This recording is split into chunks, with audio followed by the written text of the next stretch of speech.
Hi, I'm Allison Trimble with Willfully Guided Horsemanship. I want to talk today a little bit about turnarounds. Probably the most common thing that I see is people coming to me and they've already started working on something. So either they've watched a bunch of videos, gone to some clinics, taken a few lessons on their horse, or they've bought a horse that has a little bit of knowledge. And what I see is they start to turn their horse around, and almost always I see some of the same things happening. So I want to talk a little bit about how I go about thinking about things in my head and how I go about fixing problems like that. So I notice that what happens is that people don't understand how the horse should travel properly in the turnaround or what the physics are of the turnaround. And then they also have a little bit of trouble with their feel. So what I want to talk about first is the way that a horse moves in a turnaround. You've heard people say that a turnaround is, or a spin is, forward motion, and that's very true. What this means is, as I'm walking Louis here, who's kind of a young colt and has a few, isn't totally finished here. So if I'm walking around in a circle here, basically a spin is this being wound down. It's my horse slowing up a little bit of the forward motion with his hind end and stepping around. So what you'll see if this horse is stepping in a circle here is that his motion is his legs are crossing over, which is giving him the same kind of extended version of the turnaround, and his outside hind right leg is driving. So what I hear people say all the time is, my horse isn't turning around on his inside foot. Well, a horse, when he's turning around or moving properly at speed, will have to. He can kind of set his hind end and switch feet around or anything, but it's more important that you understand that that outside foot is still helping drive around in the pivot, and that's why their inside foot is more set. The other thing that I see is that people's horses usually suck back and draw back. And so what I mean is they go to step their horse around and they walk forward in a circle, and then I say, okay, well, step your horse around, and their horse slows up and steps like this.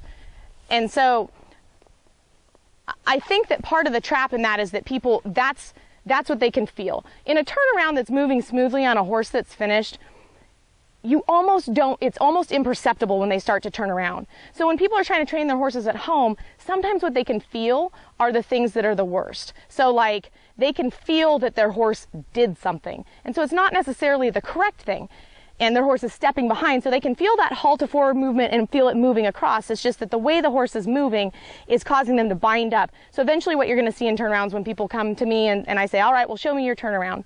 What I see is, they'll either slowly step around and they're bound up in here, and maybe they'll leap and hop, or things are just totally inconsistent. So when I'm trying to fix a problem, I try to think about not that the horse's hip is kicking out, or you can get filled with so much information when you watch videos and you do all this stuff, and it is a very complicated and highly skilled sport. But there is a very simple nature of things, and so I always try to think in my head when I'm trying to fix a problem. I don't think about trying to fix my turnaround. I try to think about what would my horse be doing if it was moving properly. So I guess instead of kind of taking a pessimistic view of it and what's going wrong with my horse and he's pushing his hip out, so I'm going to push his hip back in or do all that stuff, I think about if my horse was traveling properly in a turnaround, what would he need to do? So the place that I get people to start when they have trouble with their horse backing up or have trouble with their horse doing things, I almost always have to say to them to shorten their reins so they can feel where their horse is.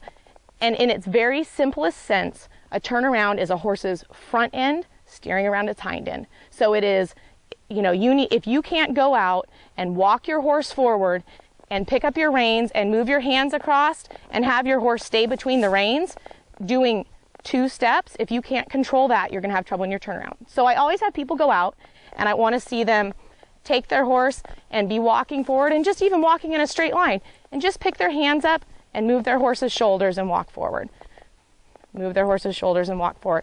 So if my horse is having trouble, I'm working on my turnaround by fixing that part of my horse. So I see a lot of progress in people's light starting to come on when they think about it that way. And I think that it's not that all the other things aren't true, they are true. I mean, there's a lot of intricacies to these programs. But where I see that gets people in trouble is there's a little bit of stuff lost in translation. And simplifying it for when you're at home and doing stuff on your own, that's something that I think that is very realistic. So I hope that this little bit of insight helps you. If you have any questions or comments, please post them, send me an email. I'd love to hear from you. You can visit willfullyguided.com, and remember, enjoy your horses.